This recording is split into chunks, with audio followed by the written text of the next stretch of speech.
Bonjour à toutes et à tous et bienvenue dans cette édition de 13h à la une de l'actualité, présidence à présent.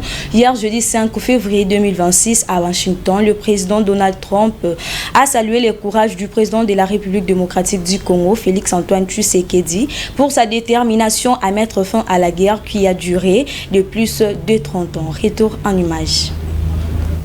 Il y a quelques mois, ici même à Washington, nous avons signé un accord de paix historique entre la République démocratique du Congo et le Rwanda, qui offre pour la première fois une voie vers la paix pour mettre fin à un conflit qui a duré depuis 3 décennies. Et nous sommes ici même rejoints par un homme très courageux et remarquable, président de la RDC. Président, levez-vous s'il vous plaît.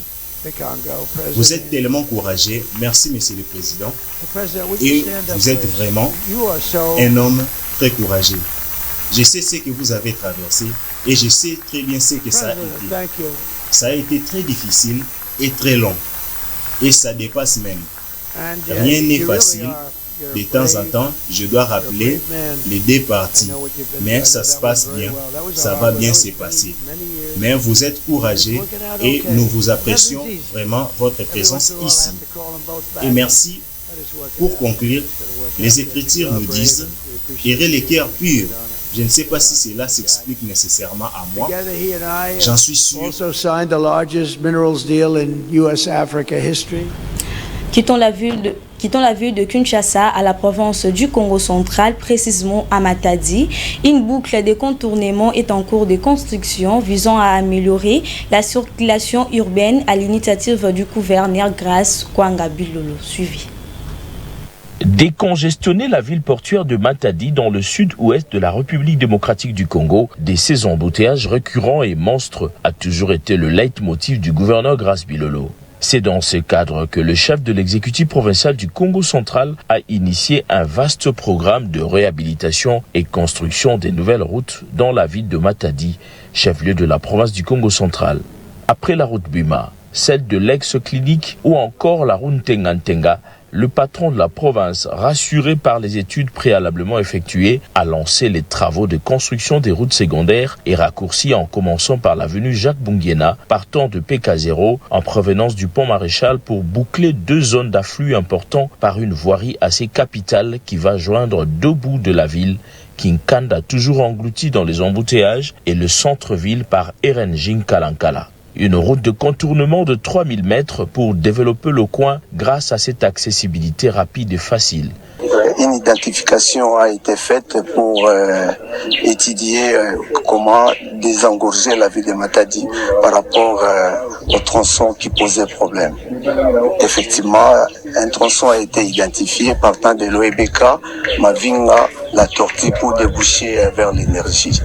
Donc c'est une route de contournement, c'est une boucle. Ça va permettre aux usagers d'emprunter cette route sans être engloutis sur les tronçons Kinkanda. Ça va donner croisement aux véhicules, mais nous avons pris toutes les mesures pour éviter que des gros véhicules passent par là. Aujourd'hui, sur le plan sécuritaire, la population riveraine est déjà sauvée. Sur le plan social, il y a des boutiques qui vont naître ici. Je crois qu'ils n'auront plus le temps d'aller vers Kinkanda pour aller chercher la bouffe.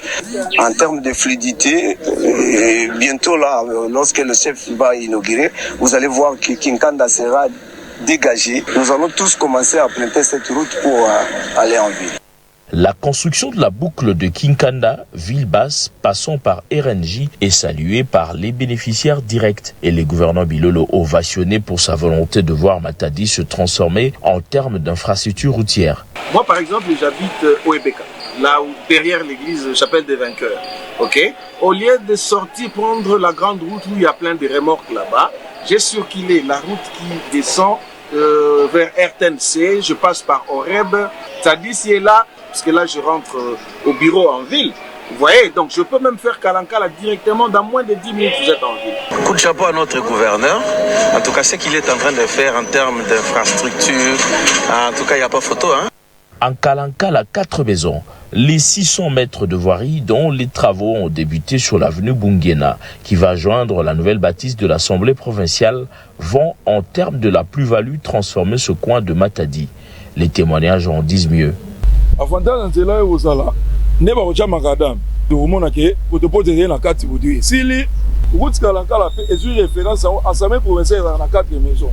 Alors bandako ya kote ezwi valeur nango par rapport à ndenge ezalelaki tila evandaka mvula mekato munoka poto donc sange katuka na prince nge kuma kwa kuna kati en tout cas difficile na ba chauffeur moto vanda penza sana ba kota kwa kuna kati passe.